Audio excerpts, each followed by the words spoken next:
నమస్తే. లా excellence Telugu current అఫైర్స్కి స్వాగతం. ముందుగా ఇవాల్టి కొటేషన్ ఏంటో చూద్దామండి. థింకింగ్, ఆలోచన ఉండాలి, మంచిదే.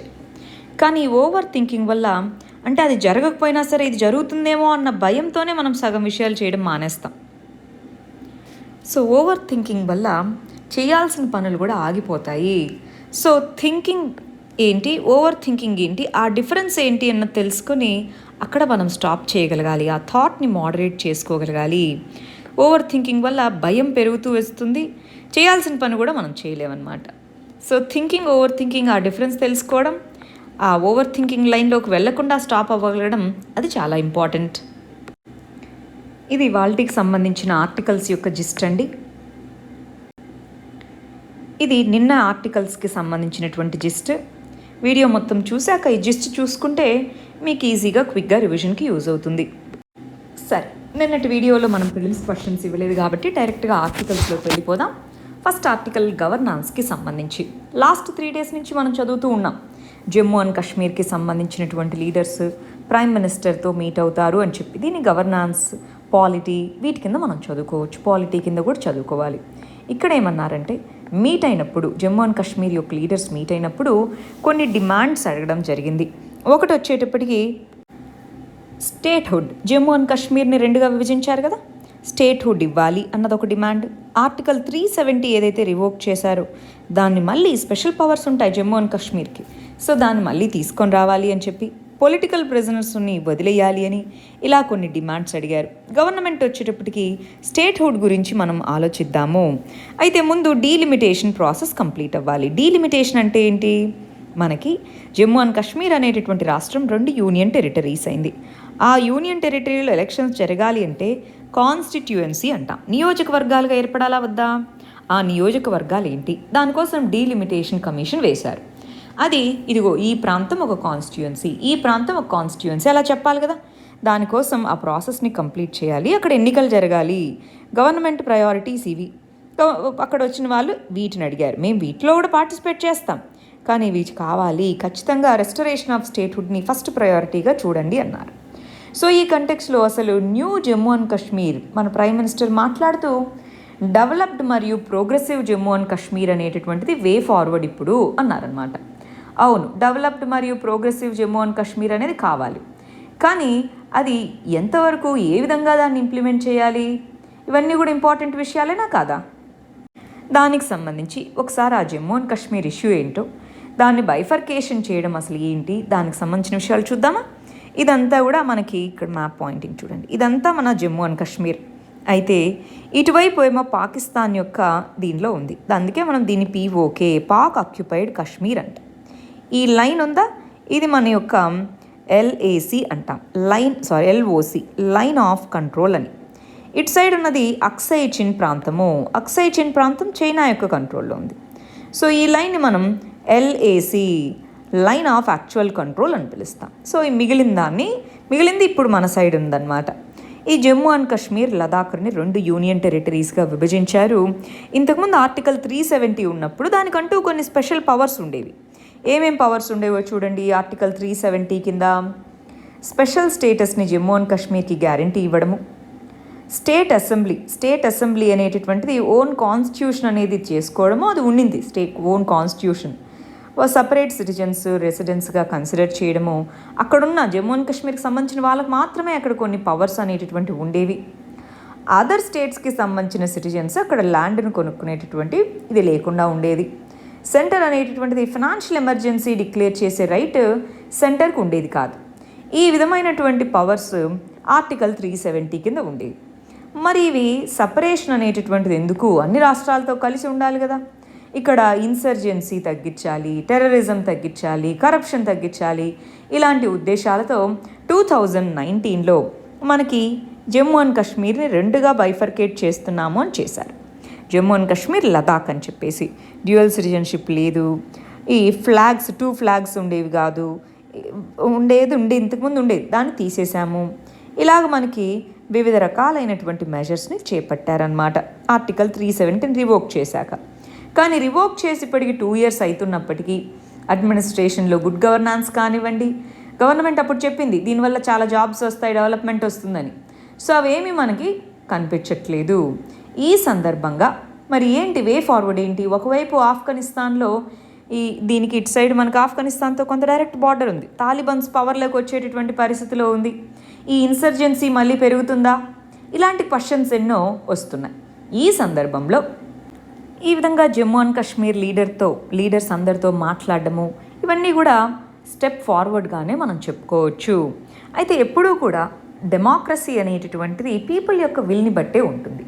సో ఆ డెమోక్రటిక్ ఇన్స్టిట్యూషన్స్ని సెటప్ చేయడము, వాటిని రన్ చేయడం అనేది ఇంపార్టెంట్. ఇక్కడ చూడండి, union territory of Jammu and కాశ్మీర్కి ఎలక్షన్స్ అనేటటువంటి ఉంటాయి. దీనికి లెజిస్లేటివ్ అసెంబ్లీ ఉంటుంది, కానీ దీనికి ఉండదు. వితౌట్ లెజిస్లేటివ్ అసెంబ్లీ, ఇదేమో విత్ లెజిస్లేటివ్ అసెంబ్లీ. ఈ రెండింటినీ తీసుకొని రావడం జరిగింది. నెక్స్ట్ ఇష్యూ కస్టోడియల్ డెత్ అంటున్నాం. మనకి తెలంగాణలో ఇక్కడ స్టోరీ ఏంటి జనరల్గా జరిగింది, ఒక ఆమె వాళ్ళ ఇంట్లో మనీ దొంగతనం చేసిందని కంప్లైంట్ ఇచ్చారు, ఆమెను అరెస్ట్ చేశారు. ఆమె పోలీస్ కస్టడీలో చనిపోయారు. అది అక్కడ విషయం. అయితే ఆ తర్వాత కంప్లైంట్ వచ్చింది. సో ఆమె కస్టోడియల్ డెత్ అని వాళ్ళ రిలేటివ్స్, ఫ్యామిలీ మెంబర్స్ పోలీసుల కస్టడీలోనే ఆమె చనిపోయింది అన్నట్టుగా కంప్లైంట్ చేశారు. మరి ఈ కంటెక్స్లో అసలు కస్టోడియల్ డెత్ అంటే ఏంటి, దానికి సంబంధించిన ప్రొవిజన్స్ ఏంటి, కస్టోడియల్ డెత్స్కి సంబంధించి ఏమైనా సుప్రీంకోర్టు జడ్జిమెంట్స్ ఉన్నాయా, ఇవి మనం చూసేద్దామా. ఫస్ట్ గమనించాలి, కస్టోడియల్ డెత్ అంటే పోలీసులు అరెస్ట్ చేసిన తర్వాత వాళ్ళ కస్టడీలో జనరల్గా మనకి టార్చర్, థర్డ్ డిగ్రీ ఉపయోగించడము ఇవన్నీ కూడా మనకి లేవు. అది ఎప్పుడో కొలోనియల్ టైంలో తీసుకుని వచ్చిన ప్రొవిజన్స్, కానీ ఇప్పుడున్నటువంటి దీంట్లో లేవు. కానీ ఇంకా ఇప్పటికీ ఆ థర్డ్ డిగ్రీ అనేది బాగా పాపులర్గానే వాడుతున్నారనమాట. సో ఈ టార్చర్ వీటి వల్ల చనిపోతున్న పోలీసుల చేతిలో చనిపోతే, దాని రిజల్టెంట్గా చనిపోతే దాన్ని కస్టోడియల్ డెత్ అని మనం చెప్తాం. ఈ కస్టోడియల్ డెత్ అనేటటువంటి వాటికి సంబంధించి కొన్ని రాష్ట్రాల్లో మాత్రమే పోలీసుల మీద యాక్షన్స్ తీసుకున్నటువంటివి ఉన్నాయి, మిగిలిన వాటిలో లేవు. సో ఈ కంటెక్స్లో ఎందుకని కస్టోడియల్ డెత్స్ జరుగుతాయి, అకౌంటబిలిటీ. సో ఇప్పుడు నేను కొట్టిన వీన్ని ఎవరేం చేస్తారు అన్నటువంటి ఆ అకౌంటబిలిటీ లేకపోవడం అనేటటువంటిది. ఇంకొకటి నిజం రాబట్టాలంటే ఇది తప్ప ఇంకొక పద్ధతి లేదు అని. అంటే సైంటిఫిక్ వే ఆఫ్ ఇన్వెస్టిగేషన్ మీద మనం ఇన్వెస్ట్ చేయలేకపోవడం. సైంటిఫిక్గా ఇన్వెస్టిగేషన్ అనేది జరగాలి ఆ విషయానికి సంబంధించి. ఆ సైంటిఫిక్ ఇన్వెస్టిగేటివ్ మెథడ్స్లో ఆ ట్రైనింగ్ అనేటటువంటిది కానీ దాని మీద మనం ఫోకస్ పెట్టకపోవడం అనేటటువంటిది ఇంకొక ఇష్యూగా ఉంది. ప్లస్ ఎస్పెషలీ కస్టోడియల్ టార్చర్ కానీ కస్టోడియల్ డెత్స్ కానీ ఇవి ఎవరికి జరుగుతూ ఉంటాయి, వల్నరబుల్ సెక్షన్స్ మీద ఎక్కువ జరుగుతూ ఉంటాయి. వల్నరబుల్ సెక్షన్స్, పొలిటికల్ క్లాస్ దిక్కడనమాట. మరేం చేయాలి కస్టోడియల్ డెత్స్, వీటిని ప్రివెంట్ చేయాలంటే ఏం చేయాలి? India UN convention against torture దీంట్లో ఇంకా సైన్ చేయలేదు, దాన్ని సైన్ చేసుకోగలగడము. ప్లస్ పోలీస్ రిఫార్మ్స్ కావాలి. సైంటిఫిక్ ఇన్వెస్టిగేషన్ ఉంటే ఈ థర్డ్ డిగ్రీ ఇవి ప్రయోగించాల్సిన అవసరం ఉందా? లేదు. సో ఆ సైంటిఫిక్ ఇన్వెస్టిగేషన్ వచ్చేలాగా ప్రిజన్ సిచ్యువేషన్ ఎలా ఉంది ఏంటి, దాని యాక్సెస్ అనేటటువంటిది ఉండాలి. మనకి నాన్ అఫీషియల్ విజిటర్స్ ఇలాంటివి చేసి ప్రిజన్ రిఫార్మ్స్ తీసుకొని రావడం. మనకి డీకే బసు కేసు అనేటటువంటిది ఉంది 2015లో. దానికి సంబంధించి టార్చర్ ప్రివెన్షన్, దీనికి సంబంధించి కొన్ని గైడ్లైన్స్ని సుప్రీంకోర్టే ఇవ్వడం జరిగింది. సో అవి ఏంటి ఎలాగా అన్నది చూసుకోవాలి. నెక్స్ట్ మనకి లా కమిషన్ అనేటటువంటిది 273rd రిపోర్ట్ అనేటటువంటిది ఇచ్చింది. దాని ప్రకారం కస్టోడియల్ టార్చర్ అనేటటువంటిది ఎవరైనా సరే దాన్ని ప్రొహిబిట్ చేయాలి అన్నట్టుగా చెప్పారు. వీటన్నిటినీ మనం ఇంప్లిమెంట్ చేసుకోగలగాలి. నెక్స్ట్ ఆర్టికల్ గవర్నాన్స్కి సంబంధించింది. ఇక్కడ కోవిడ్-19 అంటున్నాం. ఈ కోవిడ్-19కి సంబంధించినటువంటి కేసెస్ అనేటటువంటివి పెరుగుతూ ఉన్నాయి. మళ్ళీ మనం చూస్తే లాస్ట్ 2-3 డేస్గా మళ్ళీ కేసెస్ పెరుగుతూ ఉన్నాయి. కొత్త వేరియంట్ డెల్టా ప్లస్ అనేటటువంటిది దాని యొక్క కేసెస్ పెరుగుతూ ఉన్నాయి. ఈ డెల్టా ప్లస్ అనేటటువంటిది ఆల్రెడీ వ్యాక్సిన్ తీసుకున్నా సరే వచ్చే అవకాశం ఉంది అన్నట్టుగా చెప్తున్నారు. యాంటీబాడీస్ అనేటటువంటివి ఈ ఇమ్యూనిటీ, ఈ పర్టికులర్ వైరల్ వేరియంట్ అనేటటువంటిది స్కిప్ అవ్వచ్చు యాంటీబాడీస్ని అని చెప్తున్నారు. మరి ఈ కంటెక్స్లో ఏ విధంగా కేసెస్ పెరగకుండా మనం చూసుకోగలము? లాక్డౌన్ అనేటటువంటిది చాలా రాష్ట్రాలు స్లోగా తీసేస్తూ ఉన్నాయి, అన్లాక్ పాలసీని ఫాలో అవుతున్నాయి. మరి ఆ అన్లాక్ ఏ విధంగా ఉండాలి, మళ్ళీ కేసెస్ పెరిగితే ఏ విధంగా డీల్ చేయాలి? ఆల్రెడీ సెకండ్ వేవ్ యొక్క ఎక్స్పీరియన్స్ మనం దాని నుంచి నేర్చుకోవాలి. సెకండ్ వేవ్ టైంలో మనం ఏమేమి నేర్చుకున్నాం? ప్రిపేర్డ్గా లేకపోవడం వల్ల కోవిడ్ కేసెస్ అనేటటువంటివి బాగా పెరిగాయి, మోర్టాలిటీ రేట్స్ అనేవి పెరిగాయి, అవునా కాదా? సో దీన్ని ఎక్స్పీరియన్స్లో పెట్టుకొని థర్డ్ వేవ్ టైంలో ముందుగా సర్వీలెన్స్ చేపట్టాలి. సో ఏ వేరియంట్స్ అనేటటువంటి వస్తున్నాయి ఏంటి, ఆ సర్వీలెన్స్ అనేటటువంటి దాన్ని పెంచుకోవాలి. నాలెడ్జ్ బేస్ అంటే ఓవరాల్గా ఎక్కడెక్కడ ఏమేమి ఉన్నాయి జీనోమిక్ సీక్వెన్స్ ద్వారా చేపట్టడము, క్రౌడెడ్ ప్లేసెస్ని అవాయిడ్ చేయడము, క్లోజ్ కాంటాక్ట్ సెట్టింగ్స్ అవాయిడ్ చేయడము, ఎన్క్లోజ్డ్ స్పేసెస్ తగ్గించడము, ఇలాగా వీటిని తీసుకోవడం. అన్లాక్ చర్యలు కూడా ఏ స్పేసెస్లో అన్లాక్ చేపట్టాలి, ఎక్కడ చేపట్టకూడదు, ఇలాంటివన్నీ కూడా చూసుకోవాలి. రైట్, సరే. మరి ఈ విధంగా చూసుకోగలిగితే థర్డ్ వేవ్ అనేటటువంటిది ఇంత మరీ సెకండ్ వేవ్ ఉన్నంతగా ఉండకుండా మనం కాపాడుకోగలము. వీటన్నిటికీ అడిషనల్గా చేయాల్సిందేంటి, మాస్ వ్యాక్సినేషన్. వ్యాక్సినేషన్ అంటే ఎక్కువ మంది జనాభాకి వ్యాక్సిన్స్ త్వరగా అందించగలిగేలాగా ప్రయత్నించాలి. అటు పబ్లిక్ సెక్టార్ ఇటు ప్రైవేట్ సెక్టార్ రెండూ కూడా వ్యాక్సినేషన్లో ఉన్నాయి కాబట్టి త్వరగా వ్యాక్సినేషన్ అందే విధంగా చూసుకోగలిగి మళ్ళీ కోవిడ్ కేసెస్ సర్జ్ అవ్వకుండా చూసుకోగలగాలి. నెక్స్ట్ ఇష్యూ ఎకానమీకి సంబంధించినటువంటిది, రూరల్ ఎకానమీ అంటున్నా. ఈ రూరల్ ఎకానమీ అనేటటువంటిది జంప్ స్టార్ట్ చూస్తుంది అంటున్నారు. అంటే మనకి ఎకానమీ అనేటటువంటిది గ్రోత్ అనేటటువంటిది పడిపోయింది. మనకి బడ్జెట్లో ఎకనామిక్ సర్వేలు ఏం చెప్పారు, ఎకానమీ అనేటటువంటిది గ్రోత్ పడిపోయింది, ఇలా పెరుగుతూ ఉన్నటువంటి ఎకానమీ సడన్గా పడిపోయింది, మళ్ళీ వి షేప్లో రికవర్ అవుతుంది అన్నారు, సడన్ రైజ్ అవుతుంది అని చెప్పాం. అవునా, బడ్జెట్లో వాటన్నిటిలో ఇదేనా మనం అనుకుంది. కానీ ఇప్పుడున్న పరిస్థితిలో సెకండ్ వేవ్ రావడంతో ఈ వి షేప్ రికవరీ ఉండకపోవచ్చు, ఫాల్ అయితే అయింది, స్లోగా రికవర్ అయ్యే అవకాశాలనే ఉన్నాయి. సో ఈ కంటెక్స్లో మనకి అటు ఇండస్ట్రియల్ సెక్టార్ ఇటు సర్వీసెస్ సెక్టార్ అనేటటువంటి వాటిలో గ్రోత్స్ అనేటటువంటివి తక్కువగానే ఉన్నాయి. అంటే ఈ రెండు సెక్టార్స్ మన మామూలుగా మూడిట్లో సర్వీస్ సెక్టార్ ఎక్కువ గ్రోత్కి కాంట్రిబ్యూట్ చేసేది, కానీ ఇప్పుడు దీంట్లో గ్రోత్ తక్కువగా ఉంది, దీంట్లో తక్కువగా ఉంది. ఈ సందర్భంలో మన ప్రైమరీ సెక్టారే అంటే అగ్రికల్చర్ అల్లైడ్ యాక్టివిటీస్ ఉండేటటువంటి ప్రైమరీ సెక్టారే గ్రోత్ని డ్రైవ్ చేయాలి. ప్లస్ ఇయర్ ఉన్న పాజిటివ్ ఏంటి, మాన్సూన్ అనేటటువంటిది నార్మల్ మాన్సూన్ అని చెప్పారు. నార్మల్ మాన్సూన్ ఉంది కాబట్టి వర్షాలు బాగా ఉంటాయి కాబట్టి ఈ నార్మల్ మాన్సూన్ అనేటటువంటిది కొంత పాజిటివ్ దీన్ని ఇవ్వగలదు. కానీ రూరల్ ఏరియాస్లో ఎన్నో రకాల వల్నరబిలిటీస్ అనేటటువంటివి ఉన్నాయి. ఎటువంటి వల్నరబిలిటీస్, రూరల్ ఏరియాస్కి సంబంధించి అక్కడ లైవ్లీహుడ్ లాసెస్, చాలామంది అర్బన్ ఏరియాస్ నుంచి రూరల్కి వెనక్కి వెళ్ళిపోయారు. సో లైవ్లీహుడ్ లాస్ అనేటటువంటిది ఒక ఇంపార్టెంట్ ప్రాబ్లంగా ఉంది. ఇన్కమ్ అనేటటువంటిది కోల్పోవడం, లైవ్లీహుడ్ అనేటటువంటిది లాస్ అవ్వడం మనం చూసే ఉంటాం. మోర్టాలిటీ రూరల్ ఏరియాస్లో ఎక్కువ ఇంపాక్ట్ చూపించింది సెకండ్ వేవ్ అనేటటువంటిది. సో మోర్టాలిటీ పెరగడం ఇలాంటివన్నీ కూడా ఇష్యూస్గా ఉన్నాయి. కాకపోతే ఇది ఒక పాజిటివ్ సంకేతం. దీంతో ఇప్పుడు రూరల్ సెక్టారే గ్రోత్ని డ్రైవ్ చేయబోతుంది. దానికి తగ్గట్టుగా మనం చర్యలు తీసుకోవాలి. అప్పుడు ఎకనామిక్ రివైవల్కి రూరల్ ఎకానమీయే బేస్ అవ్వబోతుంది. ఎందుకంటే రూరల్ ఏరియాలో 70% పాపులేషన్ ఉన్నారు. సో 70% పాపులేషన్ ఉండడం అన్నది అదొక పాజిటివ్ ఆస్పెక్ట్గా మనం పరిగణించాలి. ఆ ఏరియాస్లో ఇప్పుడు రివైవ్ అయితే. నెక్స్ట్ ఆస్పెక్ట్ ఇంటర్నేషనల్ రిలేషన్స్కి సంబంధించి. ఈ ఇంటర్నేషనల్ రిలేషన్స్లో ఏం చెప్తున్నారు, ఆఫ్రికా పాలసీ అంటున్నాం. ఇండియా యొక్క ఆఫ్రికా పాలసీ ఏ విధంగా ఉండాలి ఏంటి అన్నటువంటిది. అంటే ఏంటి, ఆఫ్రికా అనేటటువంటి ఎంటైర్ కాంటినెంట్ ఏదైతే ఉందో ఆ కాంటినెంట్తో ఇండియాకు ఉన్నటువంటి రిలేషన్షిప్ ఏంటి, దానికి సంబంధించి రీసెంట్గా కనుక మనం గమనించి చూస్తే లాస్ట్ కొద్ది సంవత్సరాల్లో ఎస్పెషల్లీ ఈ కోవిడ్ దీనికి ముందు నుంచి కూడా ఇన్వెస్ట్మెంట్స్ ఇండియా అనేది ఆఫ్రికాలో పెడుతున్నటువంటి ఇన్వెస్ట్మెంట్స్ తగ్గుతున్నాయి. ట్రేడ్ అంటే ఎక్స్పోర్ట్స్ అంటున్నాం, ఎక్స్పోర్ట్స్ అనేటటువంటివి తగ్గుతున్నాయి.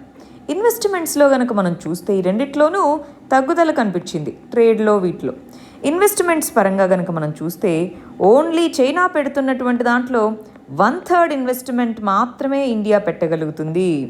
ఇండియా యొక్క ఇన్వెస్ట్మెంట్ 1/3 మాత్రమే ఉంది దేంతో కంపేర్ టు చైనా. సో ఈ కంటెక్స్లో కాకపోతే ఇండియా ఆఫ్రికా మధ్యలో రిలేషన్షిప్ అనేటటువంటి స్ట్రాంగ్గానే ఉంది. ఏ ఆస్పెక్ట్స్లో స్ట్రాంగ్గా ఉంది, యునైటెడ్ నేషన్స్ సెక్యూరిటీ కౌన్సిల్ అంటాం, దాంట్లో రిఫార్మ్స్ తీసుకొని రావాలి. దాంట్లో ఒక్కొక్క కాంటినెంట్ నుంచి మెంబర్స్గా ఉండాలి. ఇప్పుడు ఆఫ్రికా నుంచి ఏవీ లేవు, ఉండాలి అన్నాము. ఆ ఆస్పెక్ట్ నుంచి కానీ మనము ఎకనామిక్ ఎయిడ్ అంటాం, ఎకనామిక్ డెవలప్మెంట్కి ఆఫ్రికాలో వివిధ దేశాల్లో మనం ఎయిడ్ అందిస్తూ ఉన్నాం, ట్రైనింగ్ అందిస్తూ ఉన్నాం, ఎయిడ్ అందిస్తూ ఉన్నాం. హ్యూమన్ రీసోర్సెస్ ట్రైనింగ్ అంటారు. సో ఆ హ్యూమన్ రీసోర్స్ ట్రైనింగ్ అనేటటువంటిది అందిస్తున్నాం. ఇవన్నీ కూడా ఆఫ్రికాతో మనకున్నటువంటి బెటర్ పాలసీస్గా చెప్పచ్చు. అయితే ఇప్పుడున్నటువంటి టైంలో 21st సెంచరీలో మనం 3 ఏరియాస్ మీద ఫోకస్ చేయాలి. అవేమేంటి? హెల్త్, అంటే మనకి ఆఫ్రికాకి హిస్టారికల్గా కల్చరల్గా కనెక్ట్ ఉంది. ఇంకా బెటర్గా ఇప్పుడున్న వాటితో అడిషనల్గా health sector, space sector, digital technologies, ఈ 3 రంగాల్లోనూ ఇండియా ఆఫ్రికా రిలేషన్షిప్ స్ట్రెంగ్తన్ అయ్యేలాగా చూసుకోవాలి. ఎందుకంటే ఫిజికల్ ఇన్ఫ్రాస్ట్రక్చర్, రోడ్స్, బ్రిడ్జెస్ ఇలాంటి వాటికి ఆల్రెడీ 1 బెల్ట్ 1 రోడ్ ఇలాగా చైనా అనేటటువంటిది ప్రిడామినెంట్ ఇన్వెస్ట్మెంట్స్ చేసింది.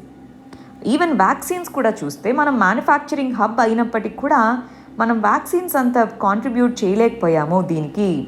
సో ఈ కంటెక్స్లో చైనా అనేటటువంటి దాన్ని ఈ ఫిజికల్ ఇన్ఫ్రాస్ట్రక్చర్లో మనం క్రాస్ చేయలేం. కానీ ఇందాక అన్నట్టు ఈ సాఫ్ట్ ఇన్ఫ్రాస్ట్రక్చర్లో చైనాని మనం క్రాస్ చేయొచ్చు. ఈ విధంగా మనకున్నటువంటి సాఫ్ట్ పవర్ను ఉపయోగించుకోవాలి. ఇంకా చూడండి, మనము పీస్ కీపింగ్ ఫోర్సెస్ అంటాం, యుఎన్ పీస్ కీపింగ్ ఫోర్స్ అని. ఇలా పీస్ కీపింగ్ ఫోర్స్ వీటన్నిటిలో ఆఫ్రికాతో మనకి మంచి రిలేషన్షిప్స్ అయితే ఉన్నాయి. వాటిని ఇంకా డీపెన్ చేసుకోవాలి, స్ట్రెంగ్తెన్ చేసుకోవాలి. ఆఫ్రికా అన్నది కాంటినెంట్ ఆఫ్ ఆపర్చునిటీ అని పిలుస్తాం. ఈ కాంటినెంట్ ఆఫ్ ఆపర్చునిటీగా దీన్ని మనం చూసుకోవాలి. చూడండి, 54 కంట్రీస్, 1 బిలియన్ పాపులేషన్ ఉంది. దాని యొక్క జీడిపి కాంట్రిబ్యూషన్ కానీ, 2 దేశాల మధ్య ఇన్వెస్ట్మెంట్స్ కానీ, ఇవన్నీ కూడా ఆపర్చునిటీస్గా మనం పరిగణించుకోవాలి. నెక్స్ట్ ఇష్యూ సోషల్ ఇష్యూస్కి సంబంధించి ప్రిజనర్స్ రైట్స్ అంటున్నాము. మనకి ఇండియాలో ఓవర్ క్రౌడింగ్, 100 మంది ఉండాల్సిన చోట 118 మంది ఉంటున్నారు. అంటే ప్రిజన్స్లో ఓవర్ క్రౌడింగ్ అనేటటువంటిది ఉండడం ఒక ఇంపార్టెంట్ ప్రాబ్లం. దాంతోపాటు అండర్ ట్రయల్స్ ఎక్కువ మంది ఉన్నారు. మామూలుగా అరెస్ట్ చేసి వాళ్ళకి శిక్ష పడ్డ వాళ్ళు కాదు, ఇంకా ట్రయల్లో ఉన్నవాళ్ళు అండర్ ట్రయల్స్ అంటాం.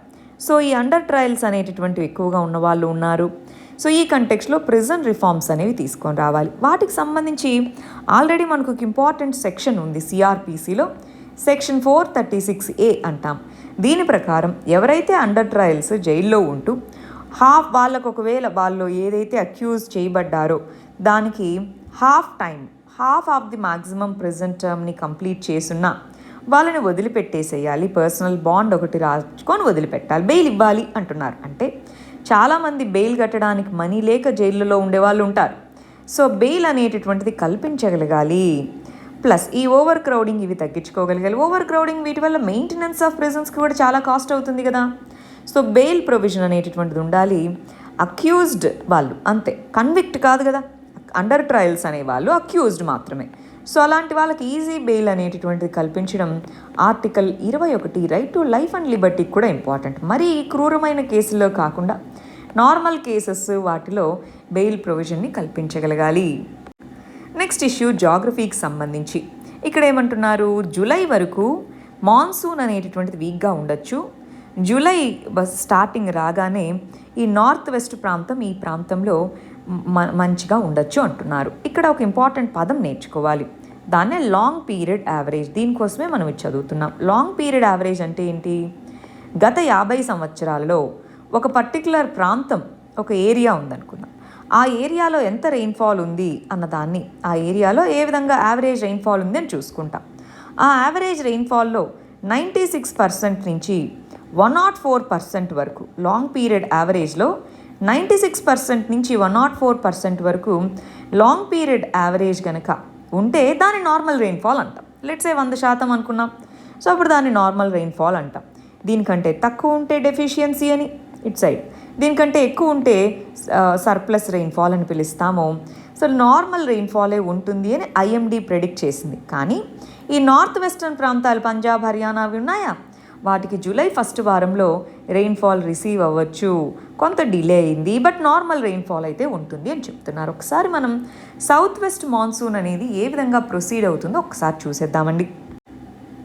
చూడండి, సౌత్ వెస్ట్ మాన్సూన్ అంటున్నాం. ఫస్ట్ మనకి సౌత్ వెస్ట్ మాన్సూన్ అనేది ఈ విధంగా విండ్స్ వచ్చినప్పుడు ఫస్ట్ హిట్ చేసేది మన అండమాన్ నికోబార్. ఇండియాలో మొట్టమొదట సౌత్ వెస్ట్ మాన్సూన్ యొక్క రెయిన్ఫాల్ని రిసీవ్ చేసుకునే ప్రాంతం అండమాన్ నికోబార్. మెయిన్ల్యాండ్లో అయితే కేరళ జూన్ ఫస్ట్ వారంలో అలాగా. సో ఈ విండ్స్ అనేటటువంటివి ఇలా వెళ్తూ జూలై ఫస్ట్ వారముకి ఈ ప్రాంతాన్ని మనకు చేరుకుంటాయన్నమాట. అంటే లాస్ట్గా మనకి ఇండియాలో లాస్ట్గా రెయిన్ఫాల్ని రిసీవ్ చేసుకునేవి ఏంటి?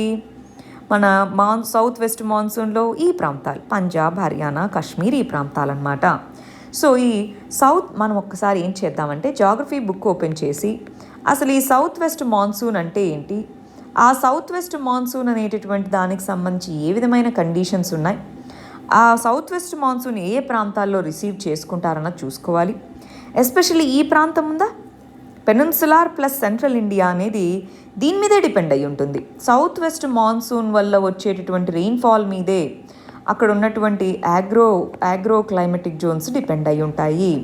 అంటే అక్కడ ఉన్నటువంటి అగ్రికల్చరల్ క్లైమేటిక్ జోన్స్ అనేవి ఈ మాన్సూన్ మీదే డిపెండ్ అయి ఉంటాయి. అందువల్ల ఈ ప్రాంతానికి ఇంపార్టెంట్. ఇక్కడైతే రిసీవ్ చేసేసుకున్నాం, సో ఈ ప్రాంతానికి కొంత డిలే అవ్వచ్చు అన్నట్టుగా చెప్తున్నారు. నెక్స్ట్ ఆర్టికల్ ఇంటర్నేషనల్ రిలేషన్స్కి సంబంధించింది. రష్యా మరియు యునైటెడ్ కింగ్డమ్ అనేవి బ్లాక్ సీ అనేటటువంటి ప్రాంతంలో ఆ రెండింటి మధ్య కాన్ఫ్లిక్ట్ జరిగింది అని చెప్తున్నారు. అదంటే ఏంటో ఒకసారి చూసేద్దామా. ఫస్ట్ ఇక్కడ మనం కొన్ని పదాలు చూసుకోవాలి. అవేంటి, ఒక తీర ప్రాంతం ఉంది అంటే ఈ ఇంటర్నల్ వాటర్స్ అంటారు. ఈ బీచ్ ఇలా ఉంటుంది, ఇక్కడి నుంచి బేస్ లైన్ అని పిలుస్తారు దీన్ని. ఈ బేస్ లైన్ నుంచి 12 నాటికల్ మైల్స్ దూరాన్ని టెరిటోరియల్ సీ అని, ఈ బేస్ లైన్ నుంచి 24 నాటికల్ మైల్స్ దూరాన్ని కంటిగ్యూస్ జోన్ అని పిలుస్తాము. ఆ తర్వాత ఈ టెరిటోరియల్ సీ నుంచి 200 ఈ ఓవరాల్గా ఈ ప్రాంతం బేస్ లైన్ నుంచి 200 nautical miles zone exclusive economic zone. ఆ తర్వాత హై సీస్ మీద ఎవరికి ఎక్స్క్లూజివ్ కంట్రోల్ ఉండదు. టెరిటోరియల్ సీ మీద ఏ కంట్రీ బార్డర్లో ఉందో దానికే ఎక్స్క్లూజివ్ కంట్రోల్ ఉంటుందన్నమాట. రీసెంట్గా ఏమైందంటే మనకి బ్లాక్ సీ అనేటటువంటి ప్రాంతంలో క్రీమియా అనేటటువంటి పెనిన్సులా ఉంది. ఈ క్రీమియా అనేటటువంటి ప్రాంతానికి దగ్గరగా యూకేకి సంబంధించినటువంటి ఒక షిప్ ఇదిగో ఈ విధంగా వచ్చింది. అది కూడా ఈ టెరిటోరియల్ సీ ప్రాంతం అంటే 12 నాటికల్ మైల్స్ దగ్గరలో వచ్చింది. ఇది చూడండి, సీ ఆఫ్ అజోవ్, ఇదేమో బ్లాక్ సీ. ఈ మధ్యలో ఉన్న వాటర్ ఛానల్ ఉందా, దాన్ని క్రెచ్ స్ట్రెయిట్ అని పిలుస్తాం. ఇది రష్యా మరియు ఉక్రెయిన్ ఈ రెండింటి మధ్యలో ఉందన్నమాట. క్రీమియా అనేటటువంటిది ఈ రష్యా మరియు ఉక్రెయిన్ మధ్యలో బాగా కాన్ఫ్లిక్ట్ ఉన్న ఏరియా. ఇక్కడ ఏమంటున్నారంటే 2014లో రష్యా దీన్ని అనెక్స్ చేసుకుంది అని వెస్ట్రన్ కంట్రీస్ ఉక్రెయిన్ అంటారు. రష్యా లేదు, మేము అక్కడ రెఫరెండం కండక్ట్ చేస్తే వాళ్ళు మా సైడ్ ఉంటామన్నారు కాబట్టి క్రీమియా మాది అని చెప్పారు. సో అందువల్ల దీన్ని అనెక్స్ చేసుకున్నప్పటి నుంచి వెస్ట్రన్ కంట్రీస్ దాని మీద శాంక్షన్స్ విధిస్తూ ఉన్నాయి. ఇప్పుడు యూకే ఏమంటుంది, మేము మీ టెరిటోరియల్ వాటర్కి రాలేదు, ఉక్రెయిన్ యొక్క టెరిటోరియల్ వాటర్కి వచ్చాం. రష్యా అంటుంది మీరు కావాలని మమ్మల్ని ప్రొవోకేట్ చేస్తున్నారు, ఇది మా ప్రాంతం, మీరు ఇక్కడికి రావద్దు అని అంటున్నారు. ఈ విధంగా అక్కడ కాన్ఫ్లిక్ట్ ఉంది. మనం ఏం చేయాలంటే రష్యా చుట్టూ ఉన్న వాటర్ బాడీస్ ఏంటి అది చూస్తారా, దాని మీద నేను ప్రిలిమ్స్ క్వశ్చన్ ఇస్తున్నాను. రష్యా చుట్టూ ఉన్నటువంటి వాటర్ బాడీస్ ఏంటో నేర్చిపెట్టుకోవాలి. నెక్స్ట్ ఇష్యూ ఎకానమీకి సంబంధించినటువంటిది. ఆర్బీఐ అనేటటువంటిది ఎన్బిఎఫ్సిస్కి సంబంధించి కొన్ని రూల్స్ని సెట్ చేసింది అని చెప్తున్నారు. ఎన్బిఎఫ్సిస్ అంటే ఏంటి, నాన్ బ్యాంకింగ్ ఫినాన్షియల్ కంపెనీస్ అంటాం. ఈ నాన్ బ్యాంకింగ్ ఫినాన్షియల్ కంపెనీస్ ఏవైతే ఉన్నాయో వాటిలో ఇన్వెస్టార్స్ ఉంటారు. ఆ ఇన్వెస్టార్స్కి ఎంత డివిడెండ్స్ పే చేయాలి అన్నది. డివిడెండ్ అంటే ఇంతకు మీనింగ్ ఏంటి, ఒక పర్టికులర్ కంపెనీలో ఎంతమంది షేర్ హోల్డర్స్ ఉన్నారు వాళ్ళని చూస్తారు. ఆ ఇయర్ ఎంత ప్రాఫిట్ వచ్చిందో చూస్తారు. ఆ ప్రాఫిట్ని వాళ్ళ యొక్క షేర్స్కి ఈక్వవలెంట్గా, లెట్సే నాకు 10% షేర్స్ ఉన్నాయనుకుంటే వచ్చిన ప్రాఫిట్లో 10% ప్రాఫిట్ నాకు ఇస్తారు. ఆ విధంగా ఇచ్చేదాన్ని డివిడెండ్ అని మనం పిలుస్తాం.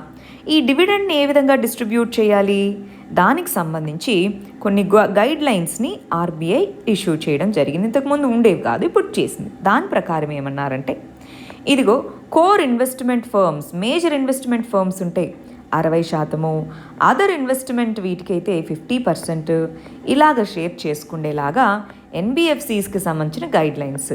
ఇక్కడ మనం ఇదేమీ అడగకపోవచ్చు ఎగ్జామ్లో, డివిడెండ్ అంటే ఏంటి దాని రిలేటెడ్ ఆస్పెక్ట్స్. ఎన్బిఎఫ్సిస్ వాటిని రెగ్యులేట్ చేసేది ఎవరు, డివిడెండ్ పేమెంట్స్ వీటికి సంబంధించి RBI, reserve bank of India అన్నది ఎన్బిఎఫ్సిస్కి సంబంధించినటువంటి గైడ్ లైన్స్ని కూడా ఇస్తుంది. మామూలుగా ఎన్బిఎఫ్సిస్ అనేటటువంటివి కంపెనీస్ చట్టం కింద రిజిస్టర్ అవుతాయి. కంపెనీస్ యాక్ట్ 2013 అంట.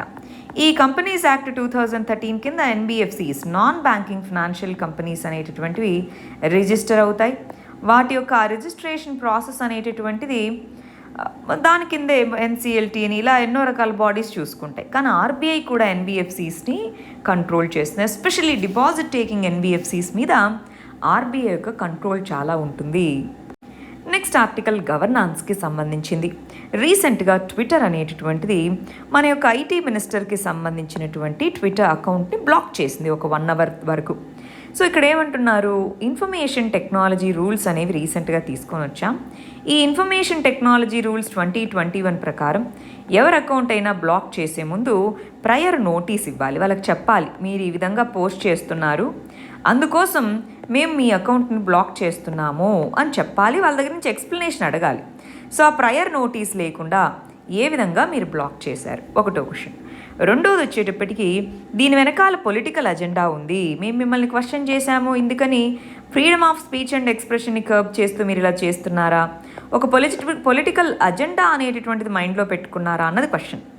ట్విట్టర్ ఏమంటుంది, కాదు, మాకు యుఎస్ఏలో ఉండేటటువంటి, మేము యుఎస్ఏ బేస్డ్ కంపెనీ, యుఎస్ఏలో ఉండేటటువంటి చట్టము కాపీరైట్ చట్టం అనేది వైలేట్ అయింది.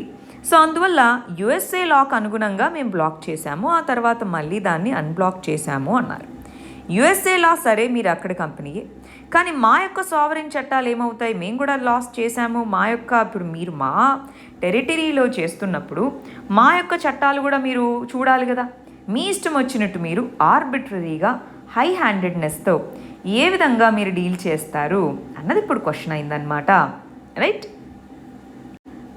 నెక్స్ట్ ఆర్టికల్ సోషల్ ఇష్యూస్కి సంబంధించి. ఇక్కడ ఏం చెప్తున్నారంటే మెటర్నల్ మోర్టాలిటీ, కోవిడ్ వచ్చినటువంటి విమెన్లో మెటర్నల్ మోర్టాలిటీ అనేటటువంటిది ఎక్కువగా ఉంది. పిల్లల్లో కూడా ఎవరైతే ఈ పిల్లలు పుడుతున్నారో, కోవిడ్ సంక్రమించినటువంటి మదర్స్ వాళ్ళకు పుడుతున్న పిల్లల్లో నియోనేటల్ మోర్టాలిటీ అంటే 1 month లోపే చనిపోతున్న పిల్లలు ఎక్కువ మంది ఉంటున్నారు. కంపారిటివ్లీ ఇంతకు ముందుతో పోలిస్తే మెటర్నల్ మోర్టాలిటీ, నియోనేటల్ మోర్టాలిటీ అనేటటువంటివి కోవిడ్ ఇన్ఫెక్షన్ వచ్చిన వాళ్ళలో పెరిగాయి.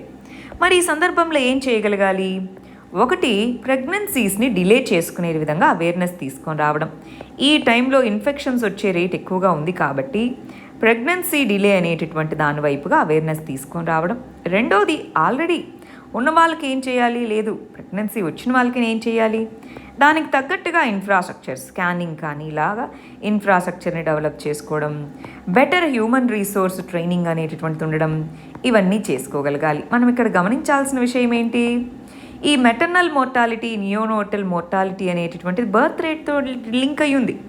సో మనకి మోర్ బర్త్ రేట్స్ అనేటటువంటి డెమోగ్రఫీ అనేటటువంటిది ఇంపార్టెంటా కాదా. సో ఈ demographic dividend, demographic goals achieve చేయాలి అంటే ఖచ్చితంగా మనం ఈ maternal mortality, maternal health issues మీద ఫోకస్ చేయాలి. నేషనల్ హెల్త్ మిషన్ అని ఇలా మనకు చాలా ఉన్నాయి. వాటి కింద ఈ ఏరియాస్ మీద ఇప్పుడు అర్జెంటుగా ఫోకస్ చేయాల్సిన అవసరం అయితే ఉంది. నెక్స్ట్ ఇష్యూ ఇంటర్నేషనల్ రిలేషన్స్కి సంబంధించి. రీసెంట్గా FATF financial action task force అంట, అది మానిటరింగ్ చేపడుతూ ఉంటుంది, రివ్యూ మీటింగ్ అంటారు. ఈ ఫైనాన్షియల్ యాక్షన్ టాస్క్ ఫోర్స్ అనేటటువంటిది ఇంటర్ గవర్నమెంటల్ గ్రూప్ అన్నమాట.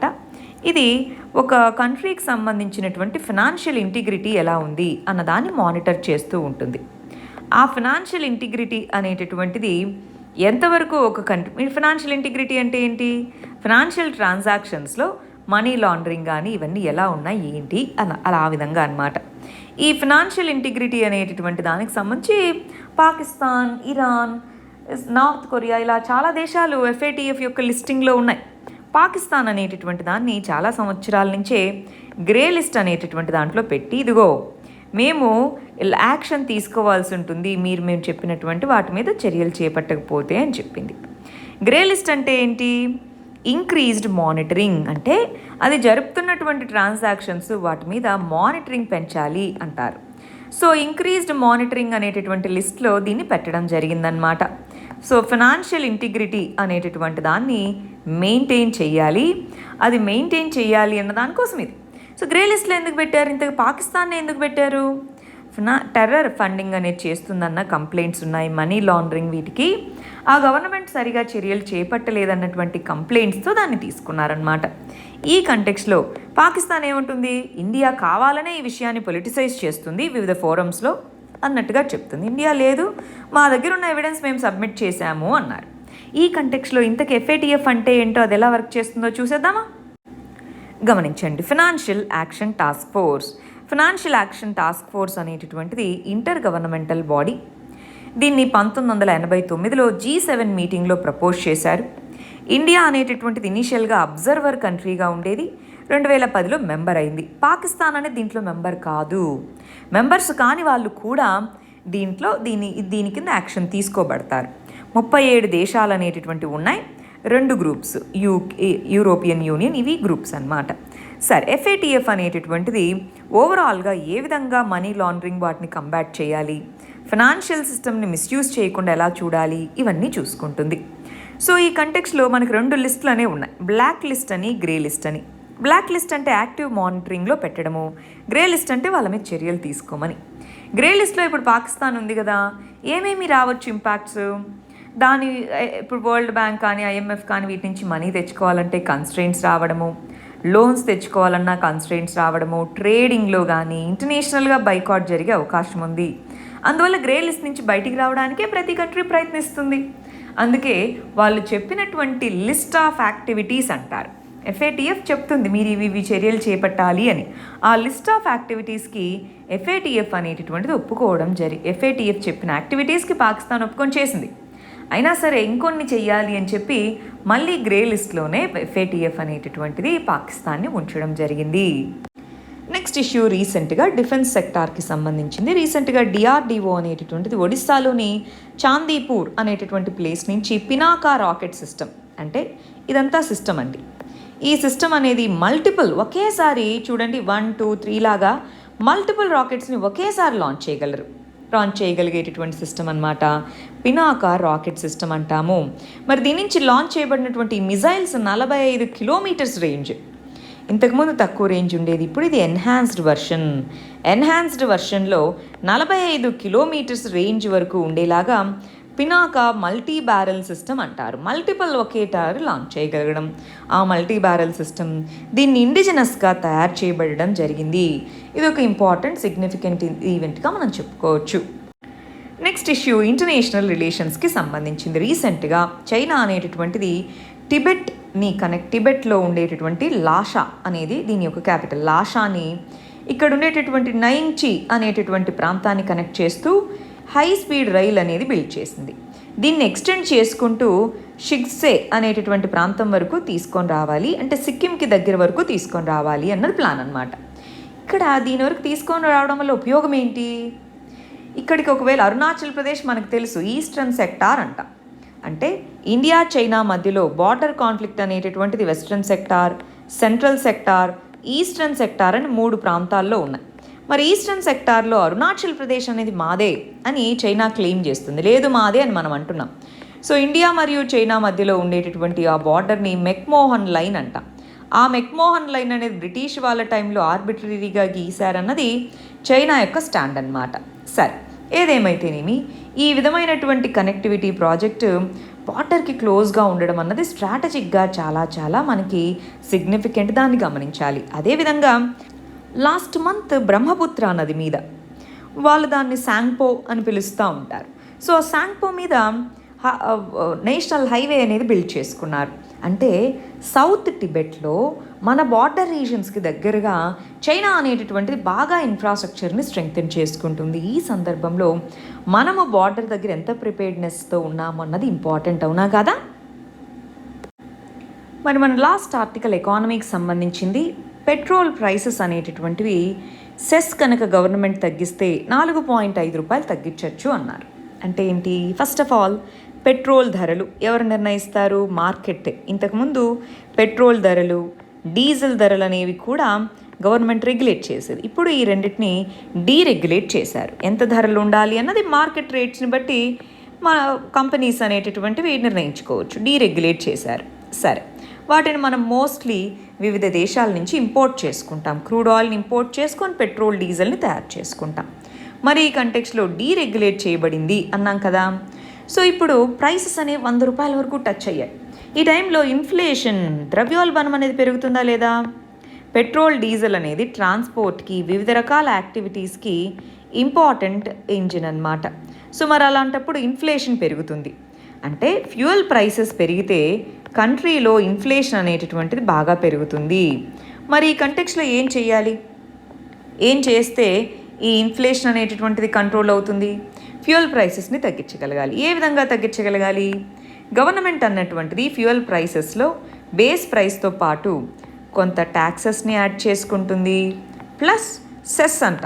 సెస్ అంటే స్పెషల్ పర్పస్ కోసం గవర్నమెంట్ వేసే అడిషనల్ ట్యాక్స్ని సెస్ అని పిలుస్తాం.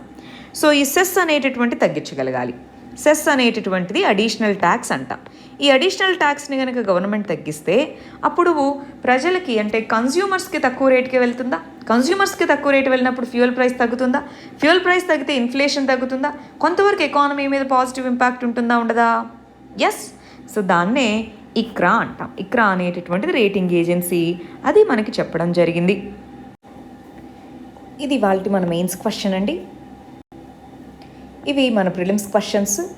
వీటికి ఆన్సర్స్ కమెంట్ సెక్షన్లో ఇవ్వండి. రేపు మనం వీటికి కరెక్ట్ ఆన్సర్స్ ఏంటో చూద్దాం. All the very best.